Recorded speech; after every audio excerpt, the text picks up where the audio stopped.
Good morning and welcome to Coffee Ann, the longest-running panel discussion show in American radio. To make a comment or ask a question of the panel, call 401-766-1240 or email coffee@woonsocket.radio.com. And now, let's join the Coffee Ann panel. It's time for Coffee Ann here on ONAM and FM. Thanks for joining us on this Thursday morning. It is the first day of December in the year 2022. Thanks for joining us on the Coffee Ann program. Full panel today. Let's go around. My name's Joe Callahan. Bob Lauder is here. Good morning to you, Bob. Good morning. Good to be with you. Say that again, Bob, will you, please? Good morning. Good to be with you. Very good. Emily Haining-Sheed from The Call is here. Hi, Em. Good morning. Nice of you to be here. Yes. And we're being joined by Woonsocket Police Chief Thomas Oates. Good morning, Joe. How are you? Good morning to you. And he said he'd much rather be with us than with Don Burnell yesterday afternoon. So. Whoa. What a bump. Don't put you in the middle. Get me in trouble with Don, please. No one wants to be in trouble with Don. And all right, so Bob and I, we have our forks. Where's our pie? Chief doesn't know what's going on about this. Where's our pie? Looks like something I should stay out of. I told him I baked a chocolate cream pie for Thanksgiving, and like I told you last week, there's no way it's going to last until this Thursday, and I'm absolutely right. It did not last. I had the last piece around Sunday. Bob and I are very disappointed. And it was delicious, I'll have you know.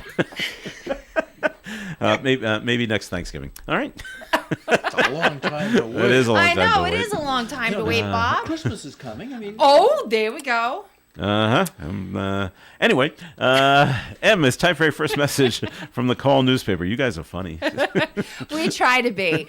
So, the newspaper, we're not just a newspaper anymore. Mm-hmm. So we do a lot of digital offerings, such as email blasts. We do geofencing. We do target advertising. We even do a friends to follow.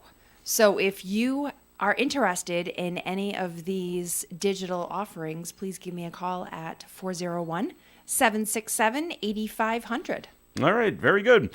Questions can be called in, especially for directed towards Woonsocket Police Chief Thomas Oates, who will be with us today. And so, Chief, you got the info, like we all got it yesterday afternoon, about the holiday stroll and the Winter Wonderland. And so, how is this affecting the police department in the shifting around of people that had to work the stroll and like that? Not at all. We were able to, with even the short notice, we were able to have our people that were going to be involved in the assignments for the stroll just move it to the next day. So we're ready to go on Sunday the same way that we would have been ready to go on Saturday. So there was no gnashing of teeth and pounding the table? No. One of the things about the police department is we're quick to adjust and adapt to things that change all the time. So, so we have to be ready for that. And so we're just looking forward to obviously the weather is going to be much, much better than what was predicted. So we just hope that people come and enjoy the day. All right, very, very good. And let's see, with the strolls 2 to 7, right? On now moved on Sunday, so should be a good time. And you must have been happy then, Chief, that they moved it when you saw the weather forecast. And well, I mean, we would still work it, but wouldn't be any fun though. Right, exactly. It's the same thing as Autumn Fest. All that work goes into it, and you get the stroll in.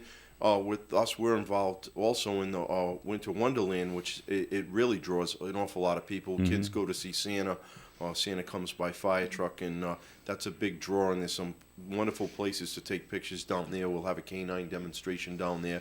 So with that going on in the stroll and people moving back and forth, there's actually going to be 2 carriages this year, horse-drawn carriages from, I talked to Rep. Casey, who's involved with organizing the stroll. In fact, so we have 2 officers, two cars that are assigned for safety reasons that follow those horse-drawn carriages as they make their short route to the city, but just to keep it safe for everybody. Those horses don't normally get spooked, do they? No, they don't. No, the horses are very well. It's just there have been, unfortunately, I can remember years ago in Chepachet there was a tragic accident where there was a horse-drawn carriage and someone had run into the back of it, and it was some people got seriously hurt. So it's just a safety. that kind of safety. Right, okay, exactly. Yeah.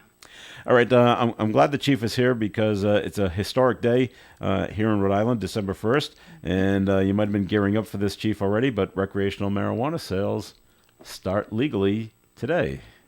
Well, to be honest with you, with Massachusetts selling it the way that they've been selling it, Yeah. I don't expect to see much of a difference Okay. than what we're already seeing here. But it's a big concern to law enforcement, the Police Chiefs Association. It's been on our radar for years as it's going on in these discussions.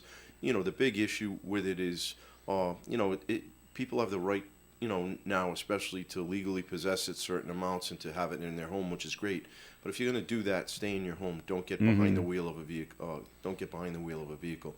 That's what our big concern is from the law enforcement aspect, is how it's going to impact impaired driving, which is a problem in the state right now. In fact, in Woonsocket, we've had even a couple recent cases which where there's actually been children on 2 different occasions in the car. In the car? On the car, 2 years old. We've had 2 cases in the past 2 weeks, 3 weeks of women operating with their children in the car while impaired. Mm-hmm. They didn't Now- crash, did they? They just One did crash. One did In crash. fact, that Okay. child is still in intensive care. Oh wow! In Hasbro Children's Hospital, and we're not certain of what the outcome is going to be. That woman was charged appropriately with the impairment and DUI charges, as well as the specific DUI related to children under the age of 13 in a vehicle 1 year impaired. Now, there's Good, Bob. breathalyzer tests for people who are impaired with alcohol. Do you have any kind of tests that would reflect a person being impaired by using marijuana? No, this is going to be the problem, Bob, because not only do we not have a breath test for marijuana, which we do have for alcohol, in cases where you'd even have a car crash where someone with that, we have the ability to ask them to draw their blood, and if they refuse, we can get a search warrant to draw blood from them to check to see what their alcohol content is. If we did that with marijuana, we're just going to be able to say that there was marijuana in their system and not necessarily be able to prove impairment, because the law, the way it's written, says simply that even if there is residue of marijuana or evidence of marijuana in your system, that's not enough to bring a charge of driving impaired. We would have to do what we call, we have what's called drug recognition experts. So they would come to a crash scene if the person was obviously not hospitalized or Right. on a serious crash, and they put them through a series of field sobriety tests, the same way that they would do it for someone if it was suspected of alcohol. But they're trained at a different level. It's very intense training. They go away, actually out to a jail somewhere out in the Midwest and work out of the jail to examine people being intaked to get these signs. And they actually become experts in court testimony to be able to testify that they believe between their body movements, their speech, what they've seen as far as eye activity, and there's a number of different check marks that they have, but that, in their opinion, that the person was impaired when they were driving. But no, that's the big problem. There's no silver bullet. There's no blowing to the machine, blowing to the, even we have the ability on the scene now with technology to have a preliminary test out on the scene, which gives us a reading, Right. and then we take them into the police station where they're given more rights, and it's more of a formal process. But then there's a 2-phase intoxilizer test, which is a breath test. That's what everybody does right now for for alcohol related. In some cases, for drunk driving, I've always heard, is this true that people can refuse to take that test? And does that become the same thing if they're driving under a drug impairment? Can they refuse to do the test? Yes, they can, but a lot of times what we'll do is, even if they refuse to take the test and I would say 99.9% of the times, if they refuse to take the test, but we've built our case by our observation, we will also still charge them with driving under the influence. We'll charge them both. Okay. The driving under the influence that we charge is a criminal offense and goes to district court. The refusal is an administrative offense that goes to the traffic tribunal. So people who refuse, the majority of the time here in Woonsocket and other places, they're still charged with the DUI, but they're also charged with the refusal. Bob, back in the day when you did criminal stuff, did you ever defend anyone that refused to do one of these, either breathalyzer tests or one of these drug field sobriety tests? It goes back a long time, and the answer is yes, but I cannot recall exactly how we tried to defend on it. Yeah. I do remember being in the traffic tribunal. Yeah. with someone who was accused of operating under the influence. Okay. It was an unusual case because the person was not, actually driving the vehicle at the time. The person had been observed and had pulled into a parking lot for a liquor store and gone in to buy more supplies. And on the way out, the person was arrested for having driven to the liquor store in the impaired condition. Wow. Okay. Person also had a small child in the car at the time, so there was also that issue with the family court. Oh, I bet. So, okay. Chief, are you seeing more driving under the influence of alcohol and drugs at the same time? Has there been an uptick in that? I think it's remained the same. You know, we're kind of aware of it. I mean, marijuana's been around for a long time. Oh, yeah. Legally or not legally, but you know, medical marijuana. There's a lot of people who have legitimate medical marijuana cards, but they also use alcohol and drive. So this now, you know, I would expect, or what we're fearing is there is going to be an uptick to it, because just now it's going to be much more available to more people, and some people that maybe would not have even tried marijuana before now would say, hey, you know, let me try this, you know, something different. Or even going over to somebody's house. Now it's at a party and you haven't tried it before. Now you try it, and normally you're a drinker, and so now that's going to obviously enhance whatever you've drank. So what does the law state in how much a person can legally purchase now in Rhode Island? You can possess up to 10 ounces in your own home. Okay. And up to three mature plants. You can grow 3 mature plants and have 3 immature plants.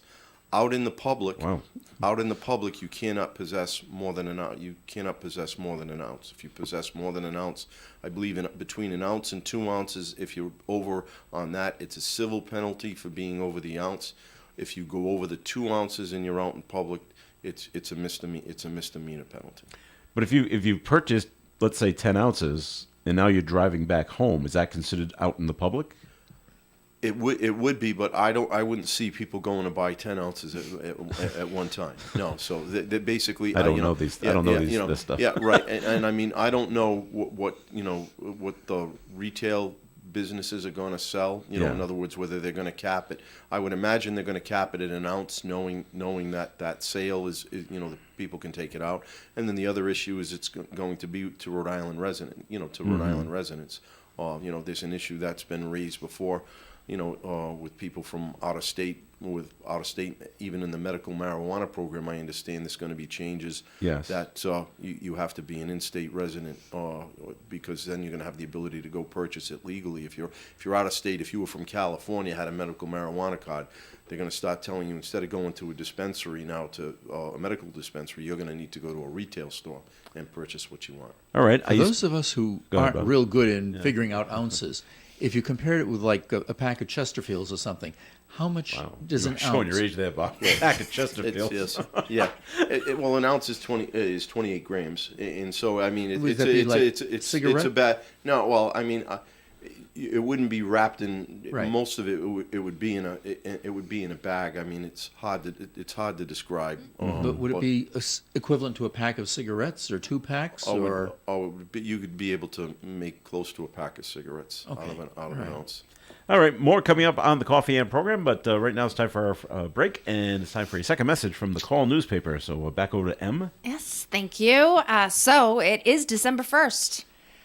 Last month and last 24 days before the big day. Well, we have advertising opportunities for the holiday gift of the day, gift idea. So if your business, whatever it may be, wants to do advertising on the front page, it's the bottom strip. It's the whole entire strip. It's a 6x3.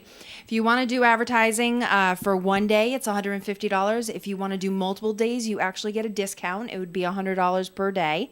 And you can do anything from gift cards are available, if you have a special sale, if you have discounted items, anything that you would want to promote, you can do so in the Woonsocket Call and the Pawtucket Times. So if you are interested in doing so, please give me a call at 401-767-8500.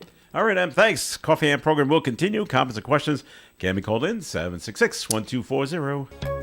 While you're out gathering Christmas gifts this season, keep this in mind. Everyone will love receiving a gift card from the Beef Barn. Stop into either Beef Barn location, 160 Pulaski Boulevard, Bellingham, or 200 Industrial Drive, North Smithfield, to purchase gift cards for the people on your list. While there, feel free to order a slow-cooked roast beef sandwich for yourself.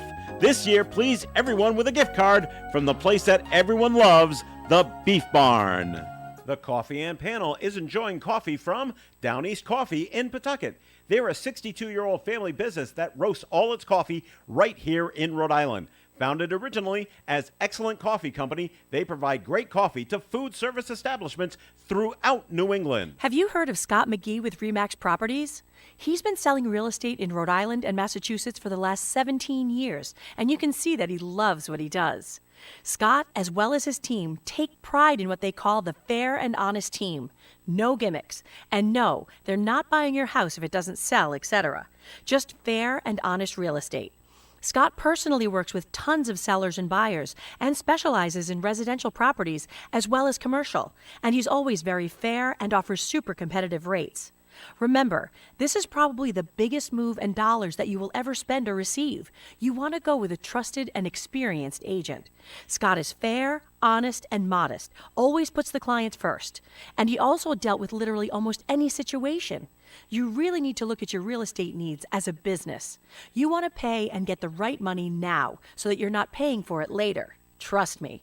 So why not give Scott McGee a call at 401-639-2906. That's 401-639-2906. This is Officer Justin Morey and my partner Maverick from the Woonsocket Police Department. I'd like to take a moment to remind residents to lock your car at night, remove all valuables, including Christmas presents. Do not leave keys or key fobs in the vehicle, and turn on an exterior light. These small steps will go a long way to protect your property from theft and vandalism. On behalf of the men, women, and canines of the Woonsocket Police Department, we'd like to wish you a safe and happy holiday season. Thank you. Nice. Did you pick him, Chief, to do that public service announcement? Actually, that was Captain Picard's suggestion. Was a great suggestion, and that they did that on the first take. No kidding. So, from what I'm told, Well, they may be lying, though. No, they wouldn't lie to me. They know that's not a good thing to do, especially to me. No, right. There's some severe consequences for that. But no, Maverick and Justin are a great team, and I'm very appreciative of Justin did that. Because a lot of the guys, they like to remain under the radar, like myself. They're shy. They're a shy group, right? Yeah, they are. Is a lot of them. Is that really Maverick giving the That's barking? Maverick barking. Yes, That is yes, great. It is. Right on cue. Wow, Yeah, that's awesome. That's great. Oh, yeah. Because No. I hear that commercial you do with the seals. Yeah. And I always think that you are probably the one who's pretending to be the seal. No, that's a real seal That's a real sound seal? effect that we have. Okay. We didn't run down to Mystic Aquarium and try to get one to bark for us. No, but that was Maverick's own bark. Wow, That's excellent. awesome. Em, we always like to do this. Can you give a little singing demonstration for Scott McGee's RE/MAX Properties, please? Sure. You can reach Scott at 401-639-2906. One more time. 401-639-2906. Very good, Em.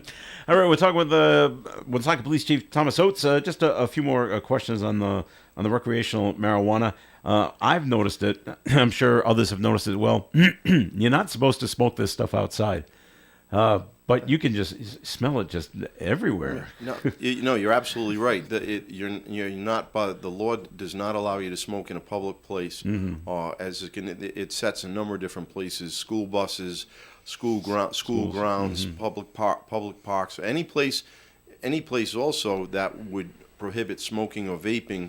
Also applies to that. So there's a lot of people that are not educated on what they can do and what they can do and what they can't do, and that's going to be a problem. That's going to be a problem too, because there'll be other people, and rightfully so.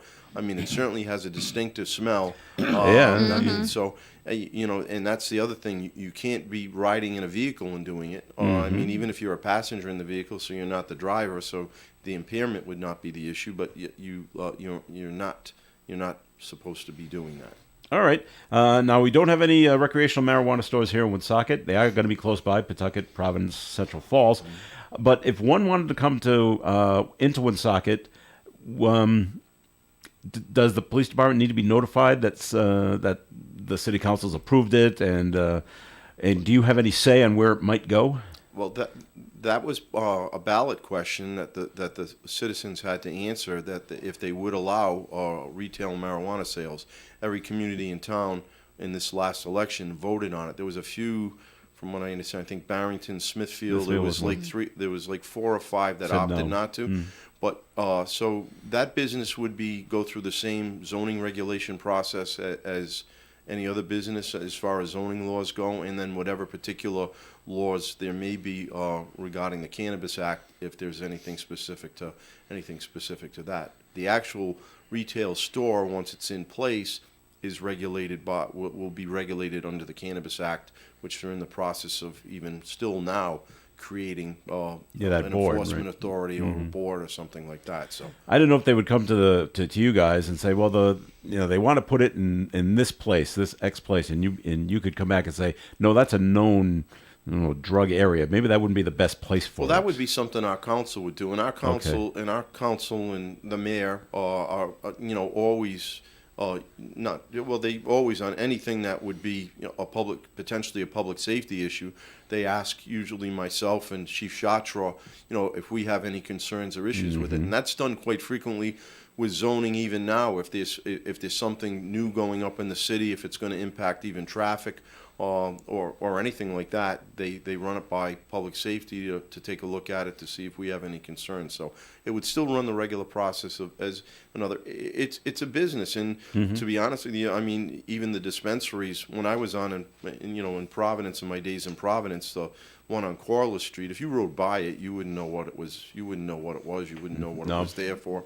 Yeah. I mean, the people that were going in there for, and that was obviously medical marijuana. Yeah. But it'll be interesting to see, with this. But like I said, there's so many of them right across the border. I think the big issue with a lot of people is what we're losing as far as tax revenue, which has got nothing to do with the police department. Right. But I mean, there's a reason that people would say, why not take advantage of it? Because they're just going across the state line right now and buying it. All right. Well, I don't envy you and the department with this. It's just something else to deal just with. One more thing.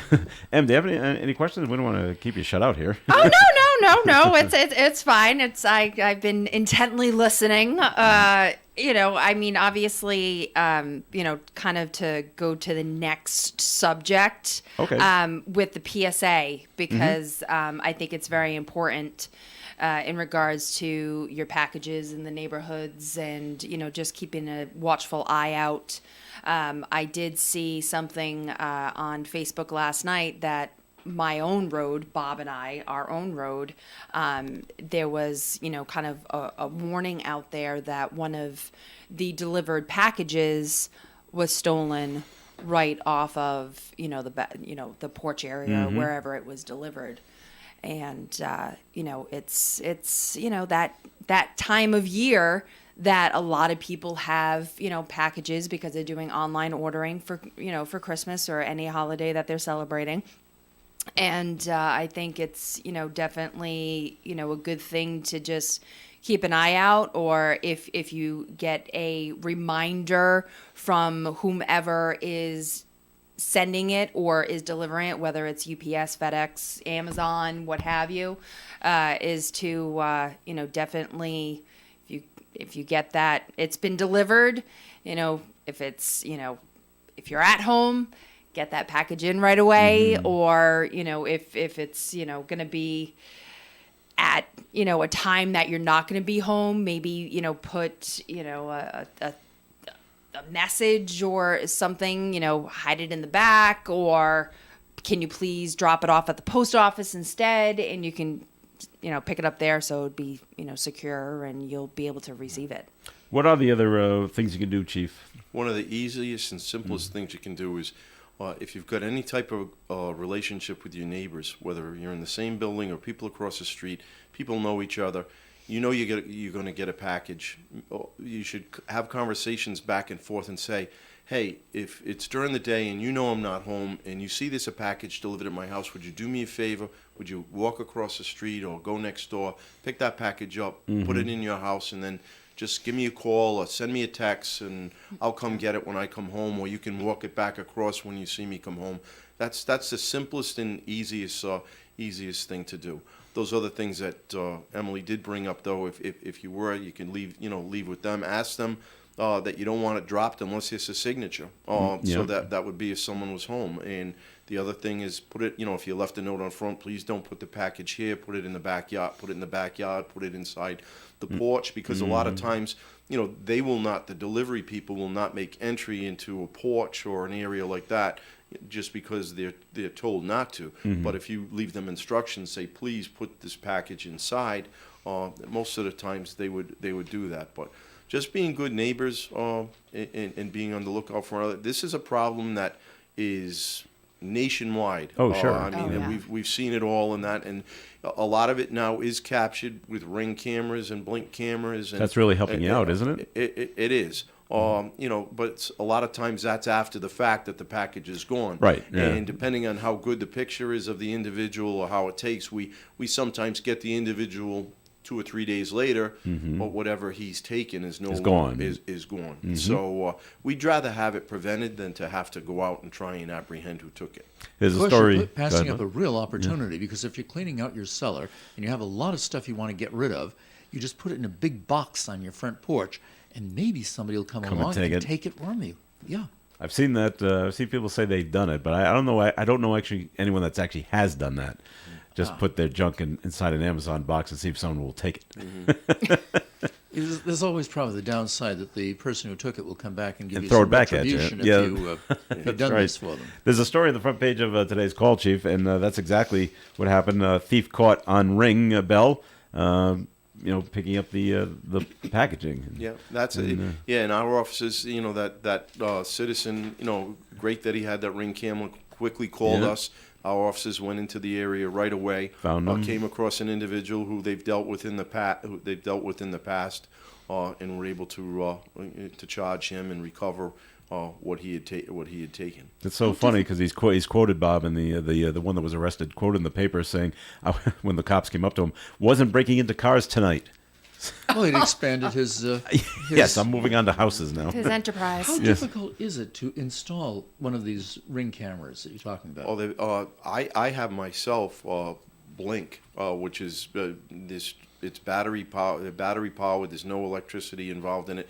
It runs off the internet in your house. I am not electronically really good. It took me about 15 minutes to put up 4 cameras or 5 cameras, and it goes to my phone if there's motion on the front steps. So just as Emily had said, the nice thing about it, and it's on my wife's phone also.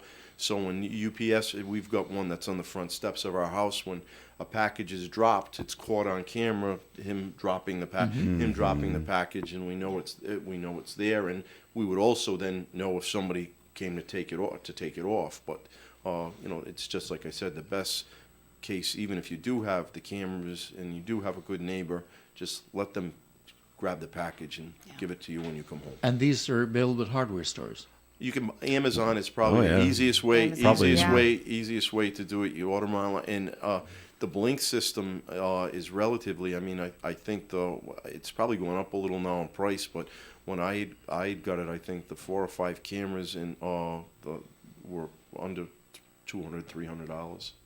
Wow. Okay. Yeah. So there's a lot out. And you can always go to your local, big box store Yeah, as I'm sure they well. have them as well. But there's a bunch of options out there. My mechanic, George LaHouse, was just showing me he had found something on the internet. There was one, and I don't know the name of it, but it's actually now the camera just screws into a light socket. So if you had an outside light socket, it screws into that, and the camera actually, you can manipulate it by your phone where you could rotate it around, and it works off the internet, and the same thing has motion. And that, he said too, is relatively inexpensive. Yeah, so technology has really made them cheap. Oh, it is. I mean, we have a Ring doorbell. Yeah. So, we have the camera plus it's our doorbell.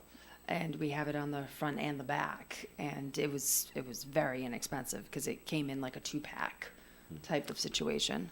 Another thing you can do in terms of keeping your packages safe, but it would be up to each individual business. I don't know if the police department would do that, but I'm lucky enough to be able to do it here, and I have packages shipped here. Mm-hmm. Yeah. Ship it to where you work. Yeah. So hopefully there would be like a receptionist or someone's going to answer the door at the business, and they'll just keep it there. And No, I would never have a problem with one of my officers or employees if they wanted to have a package delivered to the police station. No, Okay. absolutely. You ever see that done, Em, at the call? No, but sometimes I do have things sent to my parents' house. Oh, okay, same thing. Because my They're there. my mom is home, and I know that it will be secure there, but also your FedEx driver or your UPS driver, typically that's their route, Right. so you get to know them, Mm-hmm. from just years of them dropping things off. And I know that, our, UPS driver, he knows just to bring it in the back Oh, okay. and not to Leave it out front. leave it out front. All right. So, that helps. Okay, break time here on the Coffee and program. More coming up, and right now it's time for the weather forecast being brought to you by the Ad Council. Mostly sunny skies today with a high near 40 degrees, but a wind out of the west up to 41 miles per hour. Tonight, mostly clear with a low of 26, winds diminishing. Friday's weather, sunshine and 47. Saturday, a stormy day, 100% chance of showers all day, high of 58, with a south wind up to 45 miles per hour. Sunday, the new date for the Woonsocket Main Street holiday stroll, sunny, 43. Monday, mostly sunny skies with a high of 45. Tuesday, showers are likely, mostly cloudy with a high of 49. And on Wednesday, a chance of showers, but not so much, mostly sunny with a high near 47.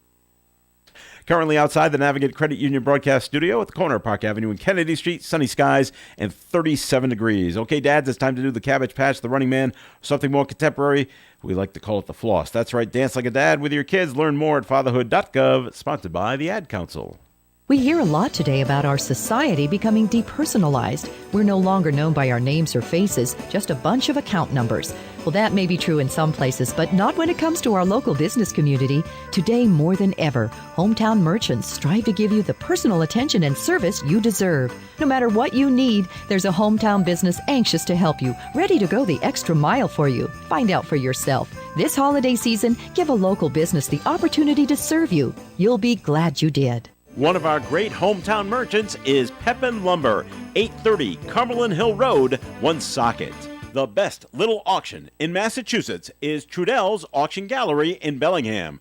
Trudell's will be holding 2 auctions in December on Monday the 5th and Monday the 12th. Both auctions begin at 10 a.m. You can preview the auction items on Saturdays and Sundays before the auction, beginning at 9 a.m. These auctions offer antiques and personal property from various estates. And you can see the items up for auction at their website, TrudellsAuction.com. Trudell's Auction Gallery, 799 South Main Street, Bellingham. Hi, everybody. This is Dave Richards. Among the items we'll put up for bid on the Thursday Milk Fund radio auction are an elephant, a Yeti drink buddy, a dog's costume, and 2 wise men, plus gift cards from Burger King, Lowe's, Home Improvements, R&D Seafood, Wendy's, and Little General Stores. So join me, Joe Callahan, and our special guest auctioneer, Woonsocket School Committee member Donald Burke, for all the fun from 4 to 5 p.m. Thursday on the Milk Fund radio auction here on ON Radio.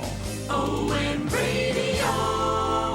All right, we will have the Milk Fund auction this afternoon at 4. Please join us. This segment of the Coffee and program being sponsored by attorney Bob Lauder. Let's get a first message from Bob. Good morning. Thank you. I was talking the other day with a friend who mentioned an acquaintance of hers who was so unpleasant that he would have to change his name to get Santa to leave any presents for him. And it made me think about changing one's name. In Rhode Island, changing one's name is not particularly difficult. If one is involved in divorce litigation, it's not uncommon for one of the parties to include in the prayer for relief the right to resume a former pre-marriage name. And when the divorce is granted, the restored name is included in the final decree and the goal is accomplished. For individuals not presently engaged in a divorce, the procedure is fairly easy. The individual desiring the change of name must file a petition for the change of name with the probate court of the municipality wherein the individual resides. The petition must be accompanied by a BCI report from the Office of the Attorney General of the state, which can be procured by sending a request accompanied by a copy of the front and back of a driver's license and a check for $5 to the Office of the Attorney General. As long as the desired name is not being sought for purposes of deceit, for example, pretending to be known as someone other than yourself, such as naming oneself Joseph Robinette Biden for the purpose of impersonating the president, it's very likely that the judge of the probate court will grant the petition.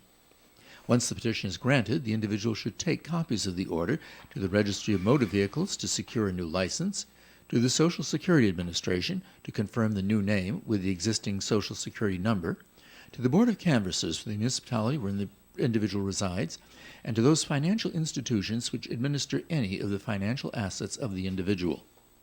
If you'd like to discuss this or other legal matters with me, please call my office for an appointment. My name is Bob Lauder. My telephone number is 762-4550. And the disclaimer. The Supreme Court of Rhode Island licenses all attorneys in the general practice of law. The court does not license or certify any attorney as an expert or specialist in any field of practice. Thank you. All right, Bob. Thank you very much. I wanted to bring this up to the chief. This happened a couple of days ago, and I don't get it what some people do or don't do. I'm driving down Social Street, and we have those flashing lights so people can cross the street. And I'm coming down Social, and I can see a woman. She's kind of over where World War II Park starts, and it looks like she wants to cross the street, and she's right in the crosswalk. And I'm like, no, but she hadn't pressed the light. I said, well, I'm going to stop anyway. And I did, and the car next to me, they stopped too. And sure enough, she wanted to cross the street. And, you go out and you put these lights up, and people don't use them. Well, not only do they not use Frustrating. them, not only do they not use them, but in a lot of areas, down, especially in the major downtown area, especially around Kennedy Manor, and we've spoken to the people, the residents are there too. But even them going to Walgreens, which is a frequent stop for them, instead of crossing across the street with the crosswalk where the flashing lights are, I don't know how many occasions they walk up the street, or they're even diagonally going across Clinton Street to get to that, and it doesn't make any sense. It doesn't make any sense at all. But again, we just try and educate the public to that, and even especially, we tell public, even if you're in this crosswalk and you have put the flashes on, make sure the vehicles come to a stop before you walk out into the road. Yeah. The fact of pushing the button and having the flashing goes off, unfortunately, in today's day and age, distracted driving is one of the biggest problems that we have. Someone looking down at their phone. They're not looking up. They're not looking up, and they don't see the person. And we've had those accidents before. And so, we tell all the pedestrians, hey, you have to be very, very defensive. Make sure people see you before you step out into the road. Okay.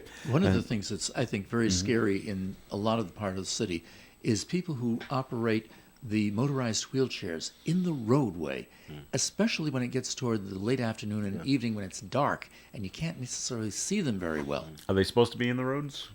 It's nothing really that prohibits that you would say prohibits them, other than safety. There's nothing that would say you can't do that. The other problem that we've had citywide now is electric bikes. Yes. I mean, that's not just us. That's every urban city. They're great as far as everything. Everybody wants to go green, and it's great that it's go green. But this is another piece of electronic equipment. Even though it's a motorized bike, it's not motorized, so it's not regulated because it's not a gas. Right. It's not a gas engine. And there's people who drive them. They have speeds up to some of them. We've got two of them that our officers use on bike patrol that travel up to 28 miles an hour. 28? Yeah, Yeah. right, exactly. Wow. So That's a I good mean, speed. that's a big speed, and but again, it's some of those people operating them. They're on the sidewalk. You're not supposed to be on a sidewalk with a bike. You're supposed to be on the street. You're supposed to be going with the flow of traffic. Now that's what I've seen. People going against the flow of traffic. And this is, and it's a problem. Again, it's an education problem. Yeah. But they put themselves in danger. Okay, Chief, when are the body cameras coming for the police? We were lucky enough to get grant money. So, in fact, there was just the solicitor had been working just yesterday with Axon, the company that I want to acquire them from. I'm actually going to do a 10-year contract with them because there's some financial benefits to locking it in at pricing. Also, a maintenance program with them where they swap the cameras out every 2.5 years. Also, with that Axon. So it's a lease? It's basically, you're right. It's a Okay. it's a 10-year lease because also what I'm doing by going with Axon. Axon is also the company that makes tasers, and we have we have quite a few tasers, probably over 60, and a lot of them are going out in age, as far as 5 years. And this new technology, so with buying or leasing the cameras and leasing the tasers, it's a good package deal. So. With that being said, the contract was just reviewed yesterday by the solicitor. From my understanding, there's a resolution that's going to go on for this coming Monday at the council meeting, allowing me to sign a contract with Axon. So with that being said, between training, between getting the cameras in, I probably would say that will actually be operational on the street sometime in maybe the late spring. It'd be nice if it's earlier than that, but I'm shooting for if I had them up and operational by April 1st, I would be happy with that. But it may be sooner than that. How many cameras for the department? I was funded for 63, which will definitely give me all my frontline officers will have those cameras. It will give me some. It will give me some extras for officers to assign them. I have some detectives that work a lot of times, on overtime in uniform, replacing the assigned patrol officers. So we'll be able to issue them to those officers. So we're in the process of writing up that too, as to how we're going to deploy them. But was a great thing. We were initially awarded with 10 of the police departments some federal money. Then the state decided that they wanted to start this program, and they came up with this dollar figure per officer per department. We applied, so they gave for us 63 cameras. And we'll be able to we're going to get 63 tasers to marry that. The technology is incredible with these. Even one of the reasons we went with the taser now, even when now the officer goes to deploy the taser, the camera will automatically come on. You can set these cameras so that even if you're in your police car and you go above a certain speed or you put your emergency lights on, the camera automatically activates. It eliminates the he said, she said. Well, right. There's no more anymore. Yeah. Statistically, they're claiming that complaints go down somewhere around 75%. Officer, complaints against officers. Wow. Yeah. That's a huge percent. So it just like I said, the key thing is the transparency, especially in situations where it's one-on-one, and it eliminates what we've been the victim of, as well as a lot of other law enforcement agencies. The snippet of the video on the tail end of what happened, and not the whole story, the whole thing, yeah. not what's transpired. Who threw the first punch, or who started but that eliminates all that. So it's and part of the transparency is to hold us accountable too. So it holds both sides accountable. But the facts are the facts, and when the incident happens now, this is it. Right. All right, we're going to take another break on the Coffee and program. So Bob, it's time for a second message from your law office, please. Thank you. Good morning. A few minutes ago, I discussed with you the procedure for changing one's name. Those procedures apply to situations where the individual seeking the name change was an adult. In cases where the individual who's subject to the name change is a minor, that is, a child who has not yet attained the age of 18 years, the procedure may be different. If the child is the subject of an adoption, the change of name is usually incorporated into the adoption petition in the family court.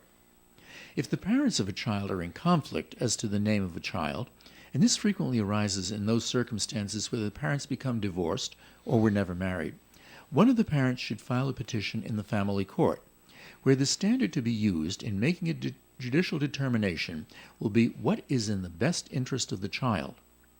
The state Supreme Court, in the case of Branch versus Quattrochi, back in 2002, established that to reach that determination of best interest, the trial justice should evaluate the testimony, which would include evidence of the names of other members of the children's household, the child's name on the birth certificate, and the length of time that the child has used the surname. If you'd like to discuss this or other legal matters with me, please contact my office for an appointment. My name is Bob Lauder. My telephone number is 762-4550. The disclaimer, the Supreme Court of Rhode Island licenses all attorneys in the general practice of law. The court does not license or certify any attorney as an expert or specialist in any field of practice. Thank you. All right, Bob, thanks. And M's got to go. I Too bad. do. So I hope everybody has a great day and a great weekend, and I'll be back next week, same time, same place. Very good. Thanks, Em. I have a staff meeting to go to. So go shake them up. I will. All right, more coffee and coming up. Stay tuned. For an Allstate agent, providing protection options that fit your life is something they take, well, personally. Allstate agents are committed to learning about your needs and helping customize protection to meet them. From bundling your home and auto insurance with ease to evaluating optional coverage, your Allstate agent can help build an insurance proposal that fits your life. And just as important as learning what you need is learning what you don't. Because helping you get coverage you want with savings you deserve is what Allstate is all about. It's time to get coverage that's catered to you. Are you in good hands? Call Kara and Celeste Benjamin at the Benjamin Agency. One agency, two locations in North Smithfield and Bellingham. One telephone number, 765-5000. Subject to terms, conditions, and availability. Allstate Fire and Casualty Insurance Company and Allstate Property and Casualty Insurance Company and affiliates, Northbrook, Illinois. Krakow Deli Bakery and Smokehouse offers authentic homemade Polish food to make your next meal real special. Try our many varieties of hot and fresh pierogi with onions and dirty sour cream, or pick up golubki, kielbasa, babkas, or some fresh rye bread. We also offer a large selection of specialty and imported goods. We're open Tuesdays, Thursdays, and Fridays from 9 to 6, Wednesdays 9 to 5, and Saturdays 8 to 5. Follow us on Facebook to learn about our weekly specials. Located at 855 Social Street in Woonsocket, Krakow Deli Bakery and Smokehouse has all the authentic Polish foods you love. You can depend on us for public service. ON Radio. And it is Coffee In here on ON AM and FM. Joe Callahan here, along with Bob Lauder. Emily Haining-Sheen from The Call Had to Go. Woonsocket Police Chief Thomas Oates is with us. And Can we go back just a second? go ahead, Bob. On the body cameras. The body camera activates a particular incident's taking place. Are you going to be saving the videos from every single incident that comes along so that a year from now, if someone makes an allegation, you're able to pull it out of the file and say, this is what happened? There's a policy that's in the process of being development. That's one of the things about Axon too. Everything's stored in the cloud. You can make a determination what you want to save for 30 days, what you or what you don't. But every arrest that happens is going to be saved, and that will be saved for a period of time that you have. But what you're saying is that they'll be in this. They allow different departments to set. Some departments want to keep it for 30 days. Some departments want to keep it for 90 days. But say all traffic stops are required to be. There's protocols of what's going to be required to be filmed, or the officer's going to have to activate his body camera. One of those obviously would be traffic stops. So now a traffic stop with you, we give you a warning. You were going 5 miles an hour over Park Avenue. That's actually going to be recorded. But if there's no summons issued, there's no interaction, no interaction, other than, hey, Bob, you got to slow down the speed, So that type thing, unless it's marked, and you can set parameters in it that within 30 days or 60 days that would disappear. Anything that you want to save, that you would tag it and you would mark it, and that would be anything that was an arrest, a high-profile incident, anything that you decide. I could, if that argument, if you were, say, even though I gave you, say it was even a ticket, and I wrote you the summons, but you were argumentative, or actually combative, and I wanted to keep it just, hey, I want this until it goes to court, until it gets resolved, which may take 90 days or whatever it is. I can flag that's not going to go away till I say, I'm done with it and I want to have it. So watch out there, This Bob. reduces my one defense, because the one time I was stopped in the last 20-something years was here in Woonsocket by a policeman for going through a stop sign. My daughter was with me, and when I was pulled over, my daughter suggested if I cried, I might get off easier. But now that I know it's going to be on video I think I'll probably drop that defense. You might drop that, yeah. Nice try, that would Bob. be a very interesting video. I'm afraid so. Maybe bring that out at But that's parties. one of the things that you bring up, though. There is safeguards for that. Obviously, on that interaction in those videos, that would never get released to the public. And there's safeguards that are in play. Obviously, if we were, going to, if it was an assault case or whatever, is where you two gentlemen were fighting, I came into here and witnessed you two fighting. That's on the body camera. The arrest is on the body camera. That could potentially become public record because your attorney would request it. It's evidence, and that has the ability of that. So when that officer now, besides taking the regular police report that he would take and witness statements, whatever he would take, that incident is tagged, and that's attached to the police report. So it's all now, that's part of the evidence package, that not only do I have the two statements from you, I actually have my body camera footage as to what your interaction was, what it was viewed by the body camera, as well as whatever I said and whatever I did on the body camera. So, like I said, everything becomes pretty transparent. I hope the video shows that I was getting the better best of 'em? Yes, absolutely. Now, Chief, do the body cams, when the policemen are driving around in their cars, do they take the body cams off and it becomes a dashboard cam? No. It's always on. It stays on, and it's normally in a place that you basically, the way the camera's positioned is, in the way that the lenses work, is basically it's set up that that body camera should be positioned to basically what your eyesight, what you're seeing. Okay. And one of the things about the body camera too, like besides those automatics where it turns on, it's constantly filming this at 30. You can set it up to 30 seconds before or a minute before. But say I would have just all of a sudden come upon something that I'm walking down the street, or I'm walking into here, not knowing, I'm not expecting to. I'm coming in here to just to do the show. But now I turn the corner and you two are fighting. You two are fighting. Okay. Now I decide to hit the button. I still will have 30 seconds prior to me hitting the button, but there'll be no audio. So it would capture me walking into the building, walking around to here, and then it would catch you two That's wrestling amazing. or interacting. Yeah. Then I would activate it, and then at that point I would get full audio and all the other that goes along with it. Wow. All right, on another subject, Chief, and this happened a couple of months ago where someone crashed through the fence that goes around the parking lot. Has the Yes. fence been fixed? Yes, it has. Okay. All right, good. Because I know you had a temporary fix. Yeah.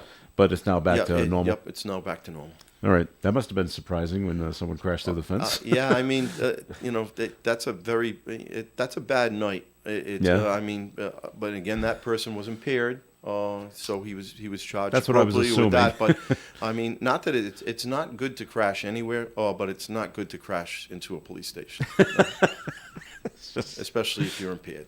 Right.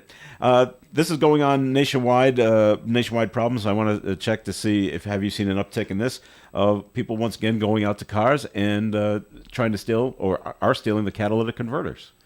We haven't. That's quieted down somewhat. Okay. Somewhat. I mean, it's still around. A lot of it now. This legislation that's being passed, even a lot of the local cities. I know Providence has ordinances now about if there's a business in their city that for them to receive them, they have to collect certain information, which they didn't before. So I think that's slowed up.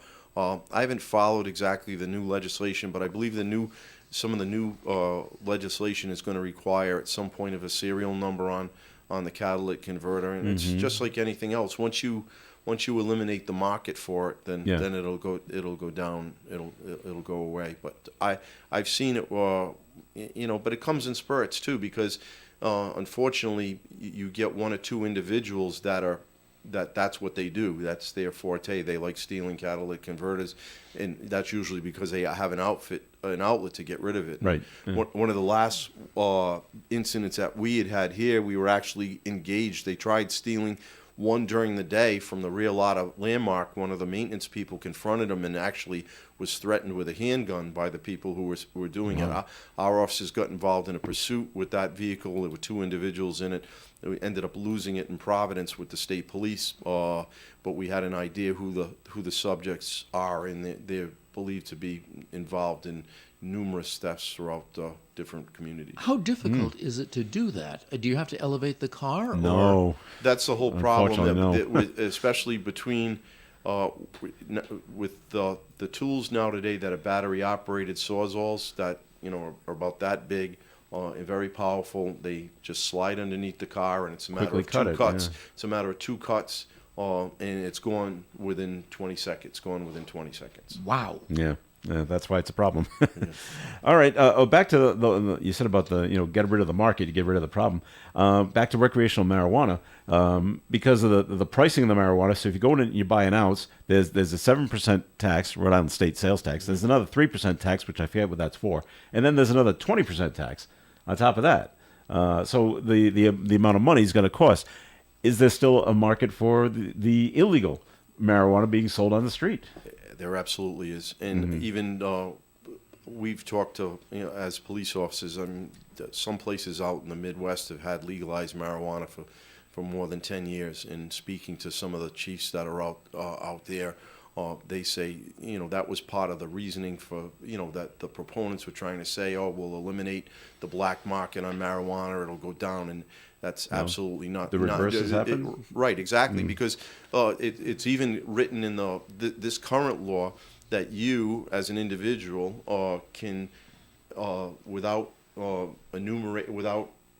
receiving any favor, or as long as you don't publicly advertise, you can gift him an ounce of marijuana. You can gift him an ounce of your marijuana. So if you're growing your own plants, and you have what you feel excess, you can gift him that. How is anyone going to regulate whether there's an exchange between you and him, as far as that goes? I mean, it's naive to think that people who have excesses of marijuana are not going to sell it to other people. And especially, like you said, the pricing on this on marijuana. I don't know what it is. I've never bought marijuana. I mean, I know what it costs on the street. But I mean.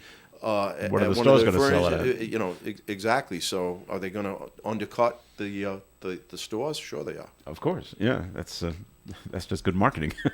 Anyway, we will be coming to the end of the show soon, but I did want to bring this up, just get the chief's opinion on what's going on. It's nothing to do with around here, but are you following what's going on out there in Idaho with the murder of those 4 students, and just the in your opinion?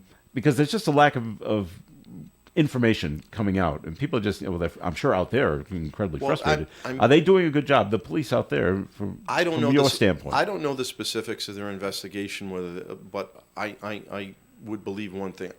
In all homicide cases, and I dealt with well over 200 to 500 in Providence.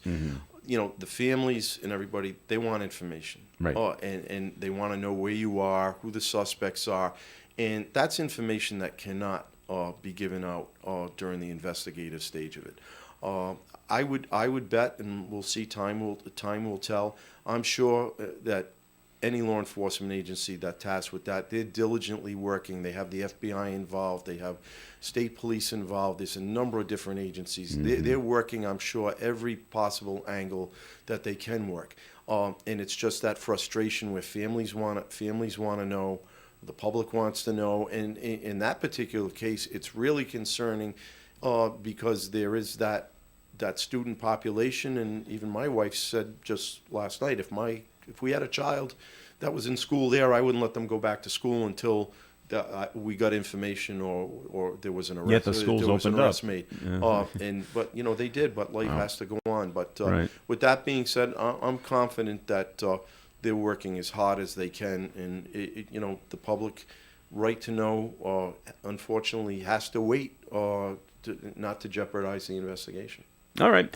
So we come to the end of the program. So we thank you very much for listening in, everyone. Bob Lauder, thanks for joining us today. Thank you very much for inviting me. Hope to see you soon. All right. Now, thanks to Emily Haining-Sheen from The Call for joining us as well. And, of course, our thanks to Woonsocket Police Chief Thomas Oates for joining us. Always nice to see you, Joe. And Glad you could join us today. And we went over, hit a lot of stuff and good information. Enjoy did yourself good. at the stroll on Sunday. Thank Not you. Saturday, it's on Sunday. It's on Sunday. I'll be there on Sunday. Very good. Coming up at 9:30, it's Do You Remember with Gary Smith and the crew here on ON Radio. Milk Fund Auction at 4. Broadcasting live and local daily from the Navigant Credit Union broadcast studio at the corner of Park Avenue and Kennedy Street. This is WOON Woonsocket Radio. And now, the news. The average price for a gallon of regular gas at the pump in Rhode Island is $3.67 now. That's the average price. AAA says 6 cents lower than a week ago, and current national average is really far down there. It's a good 18 cents lower than what we have, $3.49.